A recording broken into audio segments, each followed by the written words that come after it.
And hello there, ladies and gentlemen. Welcome back to another video here on the channel.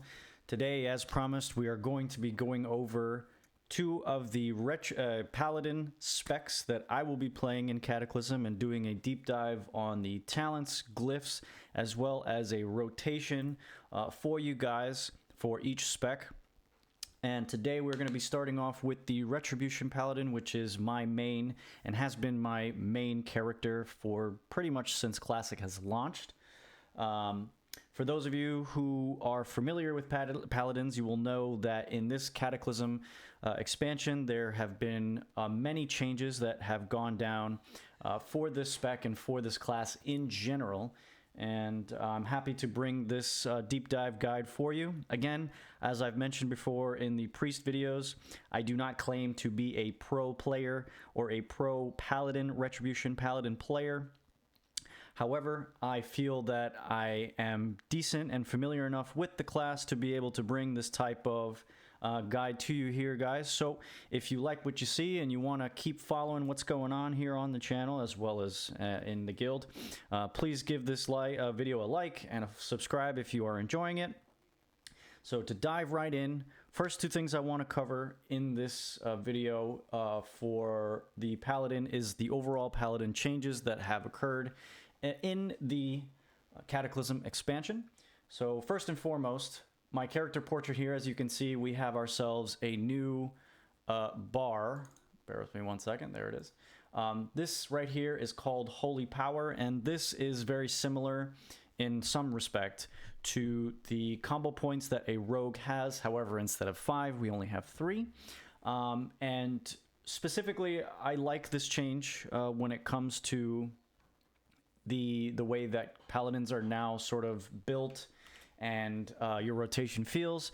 It feels more impactful. It feels like you have to really make sure that you're using the right abilities first and foremost, because if you do not, you cannot maximize your rotation, you can't maximize damage or healing output. So to dive right in to our Retribution talents, we're going to go ahead and start with excuse me. We're going to go ahead and start with the Templar's Verdict, which is your main Holy Power spender. In fact, it's your only Holy Power spender as a Retribution Paladin. And what I will say is that this ability does feel very good, especially when you power it up all the way with 3 Holy Power. And again, we'll get into the builder spender bit here in a minute once we start deep diving into the talents. But the main thing that you want to look at here is the amount of Holy Power that you need to be able to use this ability effectively. So, with that being said, as you can see here, whenever you use 3 Holy Power on Templar's Verdict, you get 306% weapon damage. That is obviously a lot of weapon damage, and ideally that's what you want to be doing when you are playing this specific spec of Retribution. You want to make sure that you are using your Holy Power at around 3 and constantly spending it when you have that, because as I said, there is no build-up. So once you get to 3 and say you use another builder, you lose out on that Holy Power that you would ideally want to, make sure you use effectively. So to dive right in, Templar's Verdict, again, as I said, is your main spender. So do keep that in mind. And when we talk about the builder spender in a minute, you'll see what it is that I'm talking about. So the one under that is going to be Sheath of Light, which increases your spell power by an equal to 30% of your attack power and increases your chance to hit with all spells by 8%. Pretty simple. I do like the way that this feels. And this is primarily, I think, focused more on something like maybe Judgment of Light or Exorcism.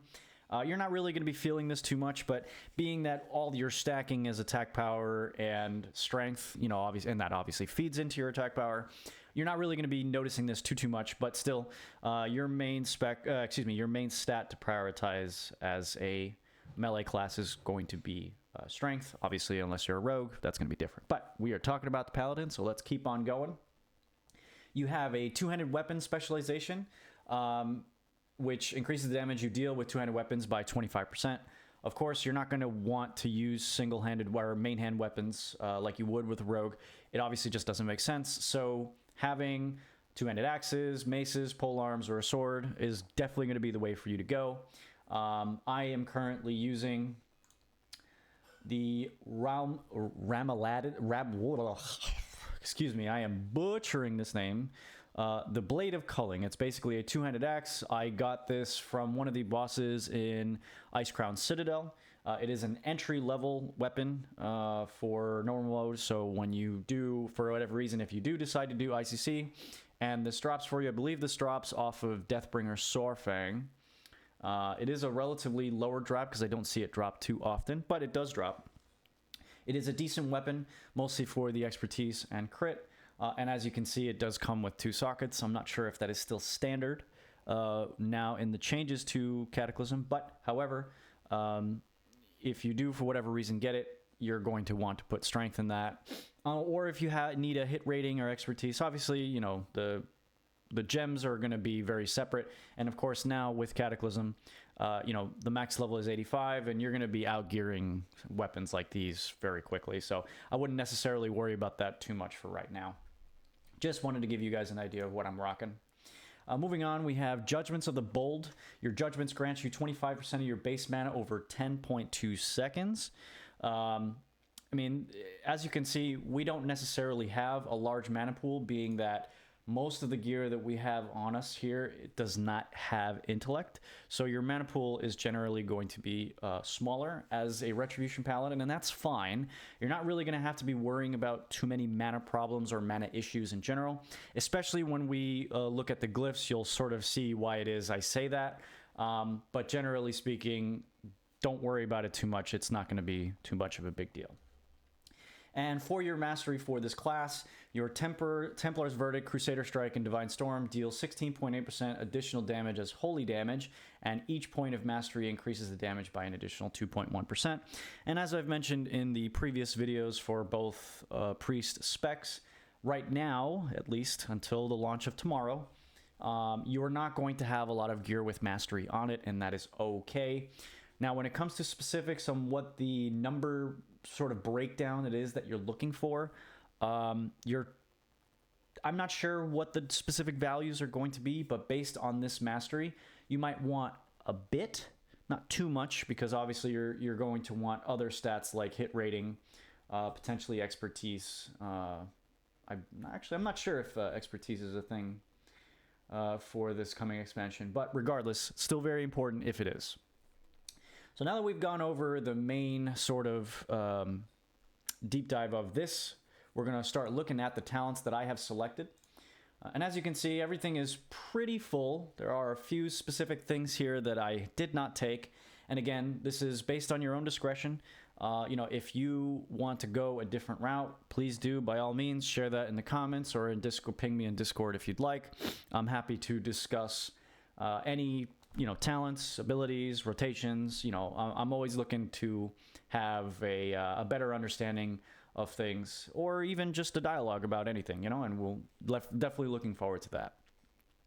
So starting off with the first tier here, we're going to go from left to right as is tradition here. So Eye for an Eye, again, obviously I did not pick this talent, but we're going to go over each and every single talent regardless. Eye for an Eye, all magic attacks against you have a 20% chance to cause 30% of the damage you take back to the attacker as well. This feels very much like a tank / player versus player talent. So I did not choose this because normally I'm not going to be taking too much damage as it is. So the reason I obviously didn't take that was for that purpose. Moving on to Crusade. This talent increases the damage of your critical Crusader Strike, Hammer of the Righteous, and Templar's Verdict by 30%, and the damage and healing of your Holy Shock by 30%. In addition, for 15 seconds after you kill an enemy that yields experience or honor, your next Holy Light heals for an additional 300%. This is very good for questing. However, the additional damage by 30% of your main rotation, being Crusader Strike and Templar's Verdict, is very big, so I decided to go with this. And you can obviously argue that this is also a PvP talent as well. I absolutely would agree with that, being that it says it right there. So definitely look into this for when you're going to be leveling, as well as overall. This might just be the talent that you want to go with opening up, and I have noticed that it does make a difference. Moving on to improved judgment, increases the range of your judgment by 20 yards. This is pretty self-explanatory. The further you can judgment, the further it means that you're able to, close that gap. And we'll get into the long arm of the law here once we move on to the third tier. But that is the follow-up to improved judgment, and I do think that long arm of the law is a must-have talent to have. So moving on to the second tier, we have Guardian's Favor, which reduces the cooldown of your Hand of Protection by 2 minutes and increases the duration of your Hand of Freedom by 4. Again, you could argue that this is a PvP talent, but because everything else on this tier doesn't necessarily make much more sense, I definitely think that having this isn't necessarily a bad idea, especially having that reduced cooldown for Hand of Protection. Does make a difference. You could easily save somebody's life with that in any type of situation. So obviously, take that consideration for when you're building your talents. So moving on to Rule of Law, increases the critical effect strike chance of your Crusader Strike, Hammer of Righteous, and Word of Glory by 15%. Anything to increase your critical effect chance is always going to be good, or critical strike chance is always going to be useful as a paladin, because a lot of your special abilities or a lot of your special procs that you're going to be wanting come off of critical strike. So having that extra critical strike for one of your main abilities like Crusader Strike, for example, is going to be very useful. I definitely would look into it. So Rule of Law, definitely look into. Moving on to Pursuit of Justice. You have a 50% chance, which I believe turns to 100 when you fully power it up, to gain a charge of holy power when struck by a stun, fear, or immobilize effect. In addition, increases your movement and mounted speed by an additional 8. This does not stack with other movement speed effects. Again, this is very much a PvP talent. You're not really going to get much benefit in a player versus environment scenario when you are using this talent, unless those mobs have stun, fears, or immobilize. You could probably argue in some dungeons or raids this could be useful, but I do feel that this is primarily a PvP talent, and I would rather use those points on something probably lower on down here. So moving on to the third tier, we've got Communion. Your auras increase your party's raid-wide damage by 3%, and your own damage is increased by an additional 2% at all times. In addition, your judgments causes replenishment. Replenishment grants up to 10 party members or raid members mana regeneration equal to 1% of their maximum mana per 10 seconds, and it lasts for 15 seconds. Even though this is pretty much now standard, I believe, for most classes who have had this ability in the past, I still value this very much because, 1% maximum mana for your healers doesn't necessarily sound like a lot, but in the long term, throughout a fight, having that constant, mana regeneration is helpful for them, especially when they start popping, like Mana Tide or Shadow Fiend or things like that. It does help with overall mana regeneration. That does apply to you as well. So it just means that, you're able to conserve your mana and be able to spend that a little bit more effectively whenever it is that you use your judgments, which is pretty much going to be anytime it's off cooldown. And we'll get into that rotation here in a minute. Moving on to the next one is Art of War. Your auto attacks have a 20% chance to make your next exorcism instant, free, and cause 100% additional damage. This is pretty much core. I would argue that you never not want to take this. And again, you'll see sort of what I mean by that, but Exorcism has been changed, and I'll briefly show you what I mean by that. Exorcism before or after you've casted it would go on a 10 or 15 second cooldown. Is a very long cooldown. So whenever you had Exorcism in Wrath of the Lich King, you would use it on cooldown, but you would get your Art of War procs regardless, and it's like you're missing out on damage. So this is a very welcome change for me and for other Retribution Paladins who use this, because this just means that anytime your Art of War proc is available and you use it, that it doesn't matter. You're going to be able to continue to use that. And if you get lucky, you get multiple procs of your Art of War. That just means that it's more damage going out for you. And once we go into the glyphs, you notice probably that there was an exorcism symbol here. We'll get into that in a quick second, but the main thing here is definitely take Art of War. This is going to be one of your main damage ability procs.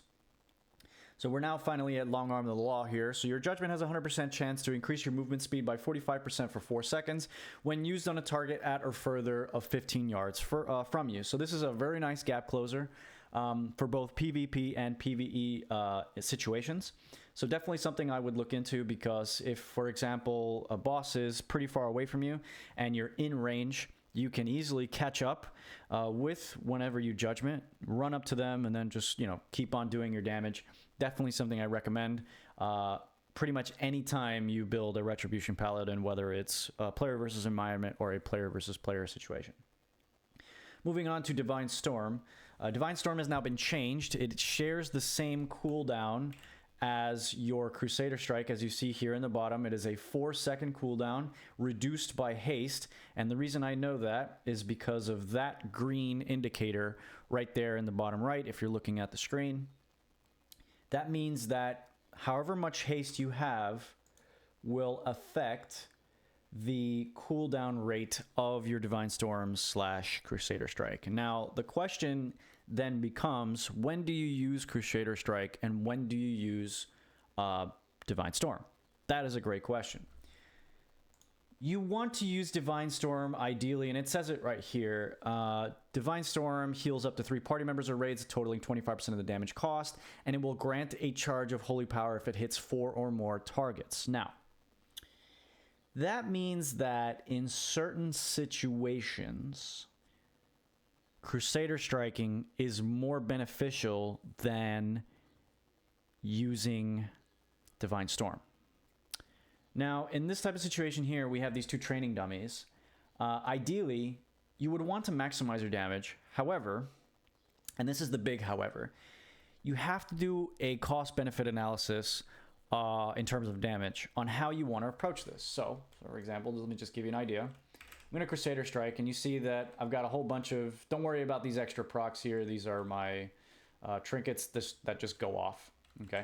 Let me do that one more time. Again, don't worry about the procs for right now. We'll get into that here in a quick second. But as you can see, it doesn't do a lot of damage when you are Divine Storming. So, yes, you get the odd occasional crit like you just see there. But, again, it's very much a choice that you're going to have to make, and it's going to be a difficult choice. And I think this is the reason why Retribution Paladins feel a little bit different now, because as it was before in Wrath of the Lich King, you would just use whatever ability was on cooldown, and in some situations, you know, Divine Storming wasn't necessarily a bad idea, especially if that was the only ability that was off cooldown. However, now, as it shares the same cooldown with Crusader Strike, you really need to be cognizant of your decision making whenever it is that you're dealing damage, because the only way to maximize your damage output is to be very aware of this type of situation you're in. So if you're in a pure single target fight where there's only one target available, that is obviously when you want to just continuously Crusader Strike. There is no other option because it just does not make damage sense to Divine Storm anymore. So obviously do keep that in mind. Moving on to our 4th tier, okay? We've got ourselves Sacred Shield. When reduced to below 30% health, you gain Sacred Shield effect. The Sacred Shield absorbs 12,351 damage and increases your healing received by 20%. Lasts for 15 seconds. This effect cannot occur more than once every 60 seconds or 1 minute.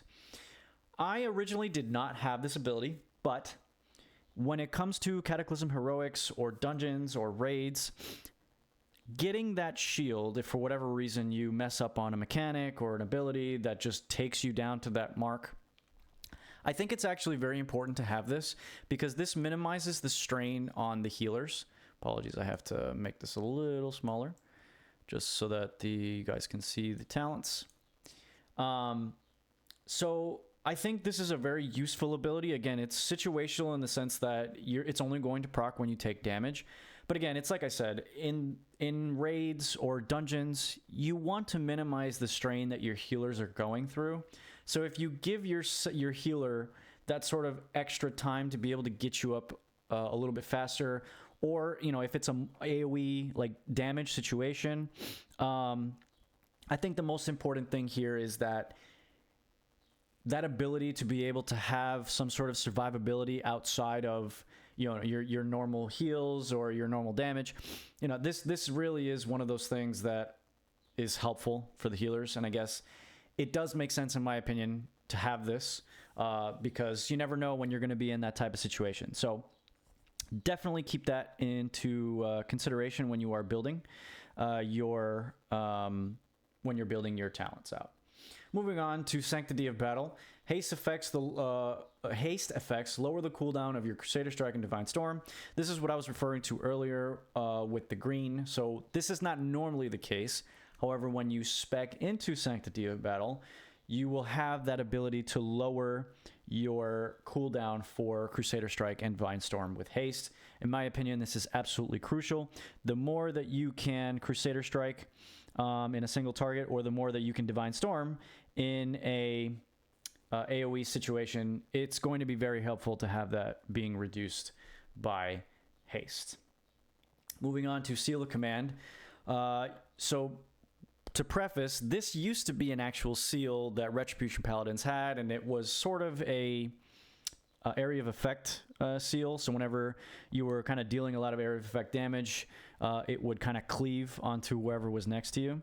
So they've changed this now. So your Seal of Righteousness, Seal of Truth, and Justice now deal 7% weapon damage when triggered. In addition, your Seal of Righteousness now hits all enemy targets within melee range. So I think there is something to be said about this. And I think part of the reason you want to take this is if you're in an AoE situation, at least when you're clearing trash or in a dungeon like that, seal switching isn't necessarily ideal, but it's not a bad idea if that's kind of the situation that you're in. And I think part of it is too, you can reduce with the glyphs, and again, we'll get to that in a second, but with glyphs, you can reduce the mana cost for those things. So there is an argument to be made that seal switching in some situations, not all, some, is actually very worthwhile. So do keep that in mind when you're building out your talents.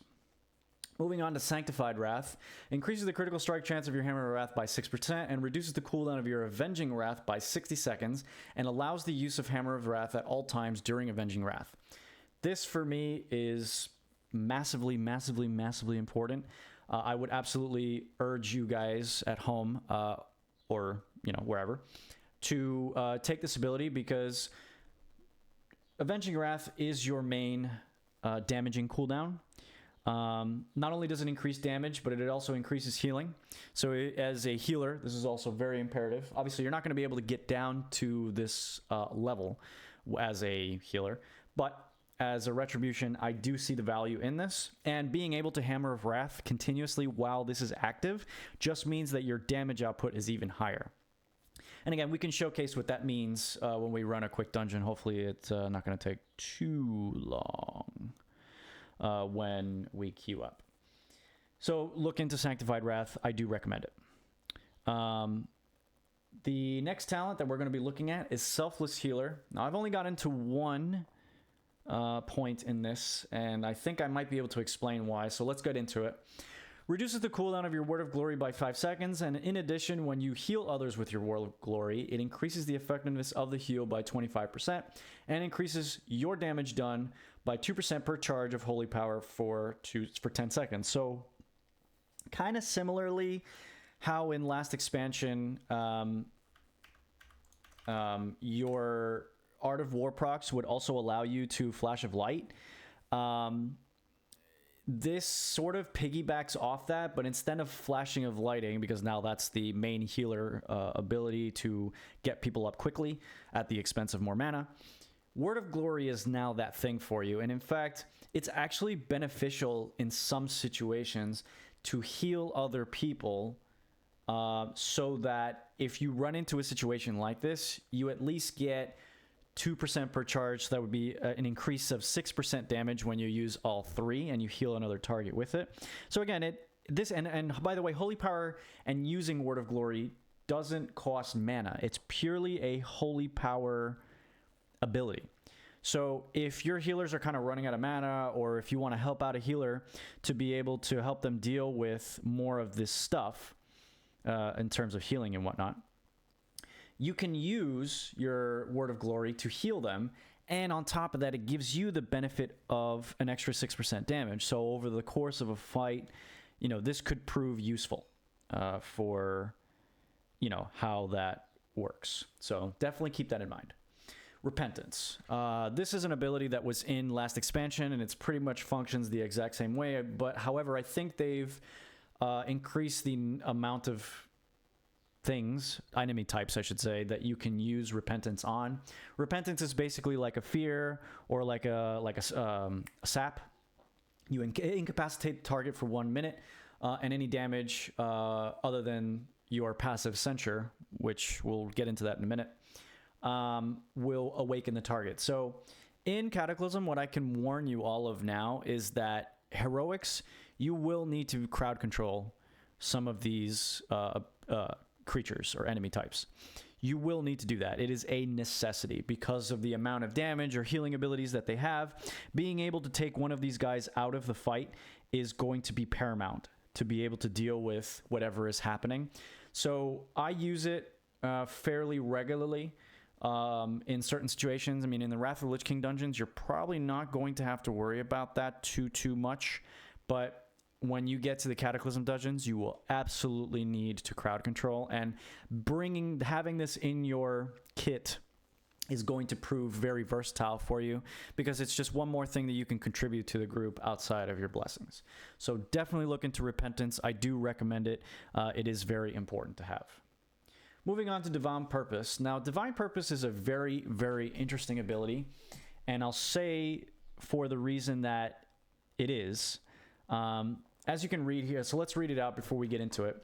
The following attacks have a 15% chance to cause your next holy power ability to consume no holy power, and to cast it as if our 3 holy power were consumed. Judgment, Exorcism, Templar's Verdict, Divine Storm, Inquisition, Holy Wrath, and Hammer of Wrath. All of these abilities have a 15% chance to proc this idea. Now, you probably saw it earlier when my bars were all lit up. Okay. The ability Divine Purpose is going to help you output damage a lot more effectively. And then on top of that, all of these different abilities that you see here contribute to that extra 15% chance. So having that be part of your rotation and being aware of what's proccing for you is going to be part of the way that you're going to get so much more damage output out. And being that there's a wide variety of different abilities here that can contribute to that is definitely something that I would recommend. Okay, so definitely look into this. This is one of those abilities that I think is non-negotiable. You probably should be putting this into your talents, but, you know, do whatever research you feel is necessary. I do find it very useful whenever I'm playing. And when I start doing my rotation here on these training dummies, you'll sort of see what I'm talking about. Moving on to the second to last tier, we have Inquiry of Faith, which increases the periodic damage done by your Seal of Truth by 30% and the duration of your Inquisition by 200. Now, we don't have Inquisition just yet. That is a level 81 ability, but this is definitely going to be one of the abilities that you're going to want to be using, especially during hard cooldown time periods. So what I'd say is when you get 3 holy power, you're going to want to Inquisition to increase the amount of holy damage that you're doing by 30%. And this is going to last 36 seconds because it's 12 seconds per charge. So when combined with something like Zealotry, which we'll talk about this now that since we're hovering over it, when you pop Zealotry, your Crusader Strike instantly generates 3 holy power per strike for the next 20 seconds. So you kind of can combo certain abilities with other abilities. So for example, say you got a Divine Purpose proc, you could use your Zealotry and then just start wailing on the boss or on the mob, whoever it is, and just bam, bam, bam, bam. And again, this increases your overall effectiveness for damage output. And I think part of what you're going to be looking for is you're going to be looking for these specific procs so that you can, again, increase and maximize your damage output. So Inquiry of Faith is another one that I would definitely recommend. Moving on to Acts of Sacrifice, which is something I did not pick, but we're still going to go over it anyways. Reduces the cooldown by 10% and mana cost by 10% of your Hand of Salvation, Freedom, and Hand of Sacrifice. In addition, your cleanse will remove one movement impairing effect if cast on yourself. So again, this for me feels very much like a PvP talent. In a player versus player situation and I guess encounter, you're going to be using these abilities all the time. And once your Hand of Freedom is down, you're not going to have another way to remove movement impairing effects. So having Cleanse do that for you, which has no cooldown, is also going to be extremely imperative. So absolutely take that in consideration when you're building this into your talents, especially if you are going to PvP. This is something that I would look forward to as a talent for you guys. And the last one is Zealotry, which we just went over. But again, this is another very, very good ability. And I would recommend that you do pick it up because this is going to be one of your main damage output sources once, you know, Heroism, your Avenging Wrath goes out. You know, you're definitely going to want to build that into your abilities somehow. So for the last, what is this, 5 points that I have, the only talent in the protection tree that you're going to want to look at is Seal of the Pure, which increases damage done by your Seal of Righteousness, Truth, and Justice by 12%. This is just passive damage that's going out, so this is just more passive damage output that you're able to do. There's nothing really else here. Maybe you could argue your Word of Glory, Eternal Glory, I should say, being a 15, which I think this goes up to either 25 or 30% when fully powered up. To Consume No Glory, again, you could argue that that is good, and you might want to incorporate that once you get Cataclysm talents in. You know, obviously you're leveling to 85, so definitely something to look into when you are, you know, building out your character more. Moving on to Holy, going to go ahead and start over here with the left. The Arbiter of Light, which increases the critical effect chance of your Judgment and Templar's Verdict by 12%. This, again, feels like a no-brainer. Increasing your critical effect chance of both of these abilities just means that it's just more damage that you're putting out that, again, is pretty solid and useful in a long-term fight. So definitely look into that when you are building out your character. And the last one that I had decided to go with, which again, it's, I wouldn't call it controversial, but I would say, like, I do see the value in this. Anytime you Judgment, increases your casting and melee haste by 3%, which fully powered up is 9% for 1 minute, and increases your mana regeneration from Spirit while in combat by 20%. So again, more of an opportunity to regain mana, as well as increasing your melee haste, which being able to swing faster with your ability, with your weapon, and being that we have two-handed weapons, these weapons are generally slower than, you know, one-handed daggers or swords or maces and things like that. To be able to increase that type of haste is pretty much crucial in my opinion. So having an increased 9% when it's fully powered up and regeneration of mana to, I believe, 30%. From your Spirit, which again you're not going to have too much of, but that's still Spirit that's coming in, and that's still extra mana regeneration that's coming in on top of Communion, which we spoke about earlier, which grants the replenishment. So those are the talents that I have decided to go with, and I do feel that this is pretty much the way I would want to build out my character. I will probably finish with these two, and then maybe have an Eternal Glory if I have something left. Again, it just feels right to be able to have these talents. But again, feel free to put it in the comments or ping me in Discord or in-game if you are watching this from my guild, and I'm definitely happy to have a conversation about this with you guys and what you feel might be better. So moving on to the glyphs, I'm missing a few glyphs, but I can already tell you what I'm going to put there. So we're going to start off here at the top.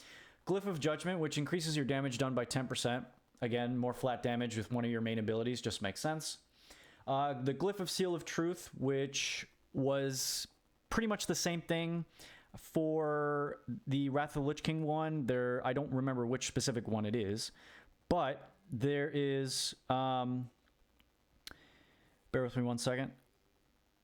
Okay. There was a glyph very similar to this, which granted you expertise anytime you were in Seal of Truth, I guess the equivalent of it now. I can't even remember.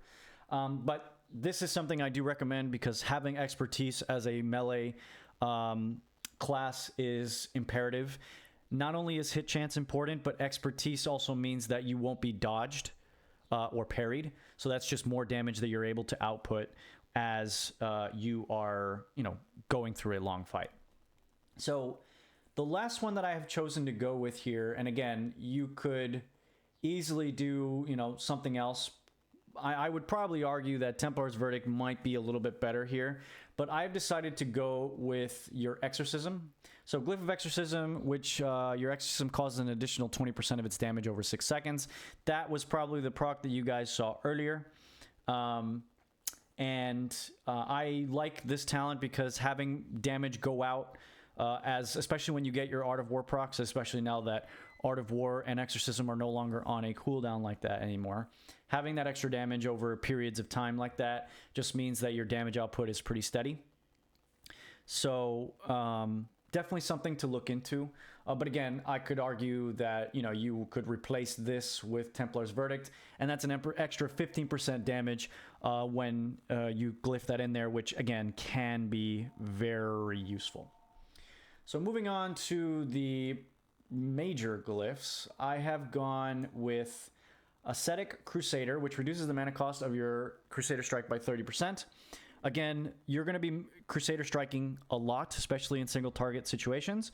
So definitely something that I would look into because it increases the longevity of your mana, which means that you're going to be able to do this more and more and more and more and more. And something that I haven't necessarily noticed too much of, at least when you're not using high mana costing abilities, is that you are not going to be running out of mana too quickly. Especially when you have something like Ascetic Crusader reducing that mana cost of one of your main spenders by 30%.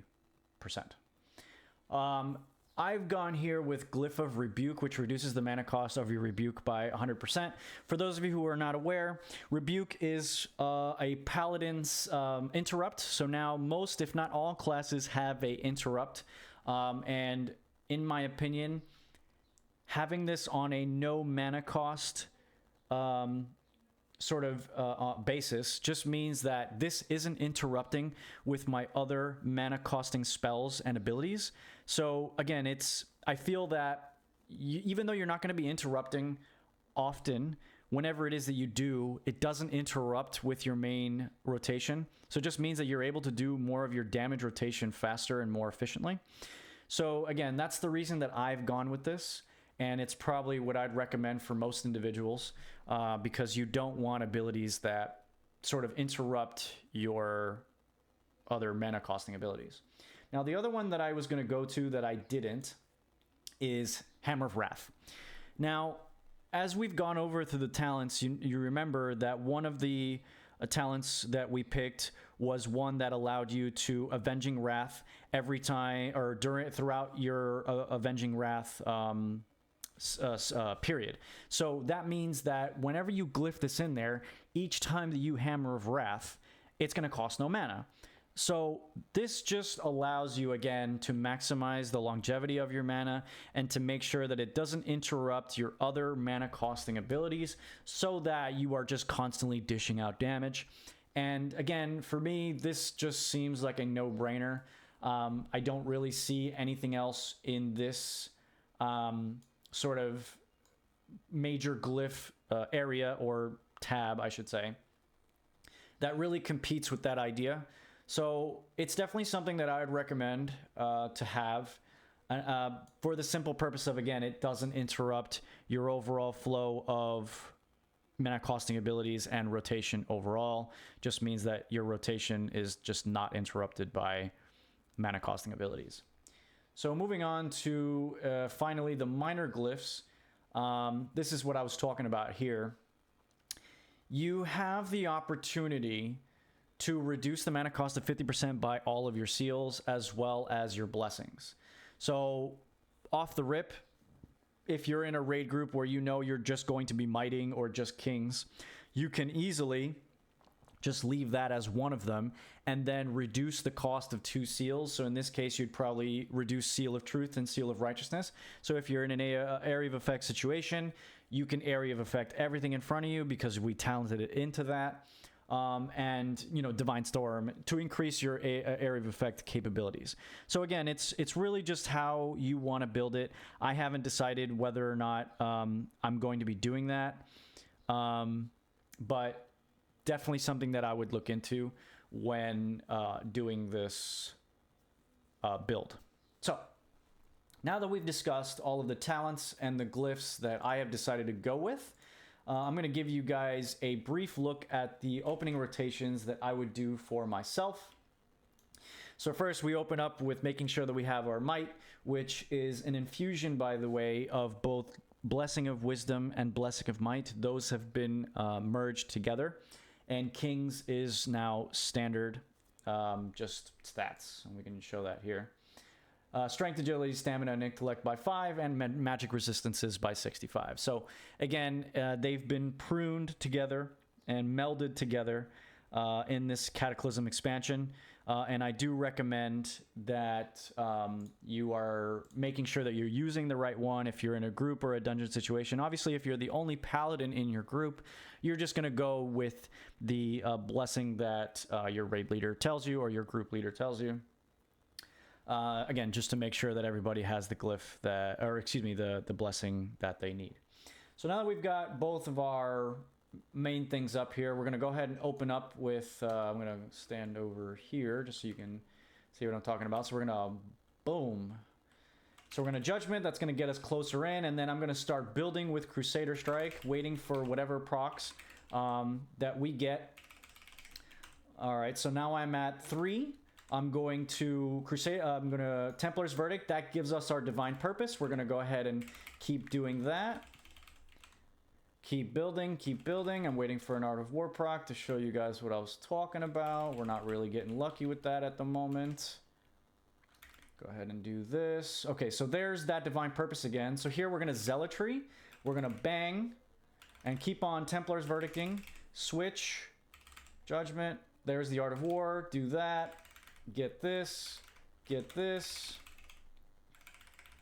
And as you can see, I'm roughly doing about 4.7k damage, which isn't necessarily a lot right now, but that is okay. Once we start getting our Cataclysm gear and all that, we're going to be dishing out a few good bits of damage here. So I think the next thing I'm going to show you guys is once I Templar's Verdict here, we're going to Avenging Wrath, and you see now that the Hammer of Wrath is up. So now we're just going to keep on building, keep on building. I don't recommend consecrating too often because that is a very mana cost ability. So basically, again, as I'm not in an AoE situation with more than 4 people or enemy types, it doesn't make sense to do that. So we're just going to keep on doing. And when I jumped into my Avenging Wrath state, you guys noticed that my damage increased by a significant margin. And again, just for everybody at home, I am in ICC entry level gear with full base tier 4 Lightsworn gear. So again, the reason that my damage output is decently high is because I do have decent gear on this tune. But again, you will notice that once you get into Cataclysm and you start getting that heroic gear, you'll notice your damage start absolutely climbing as you move up. You can do also, Holy Wrath as well, being that has been changed. And, again, it's situational. You're going to basically just do what you feel is best in the situation that you're in. But again, when it comes to a purely single target focused ability, you're going to want to make sure that you're only Crusader striking, because it just does not make any sense to do it any other way. So that's been pretty much the deep dive of the Paladin class for the Retribution Paladin. thank you everyone so much for watching. Unfortunately, I think we're gonna just keep the sort of rotation to limited to this because DPS queues are not necessarily favorable for us. But when it goes to the healing, which we're going to be uploading after this video, I will definitely show you guys what that means, and to give you guys a better understanding of how Holy works. So thank you everyone so much for watching. Like I said, if you like this video, please drop a like, comment on the video as well. And if you're in my Discord, guild Discord, please ping me if you have any questions, comments, or concerns. I do very much appreciate any and all feedback. So thank you again so much for watching, everyone. I hope you have yourselves a great Sunday. Be safe, and I will see you in the next video. Bye-bye.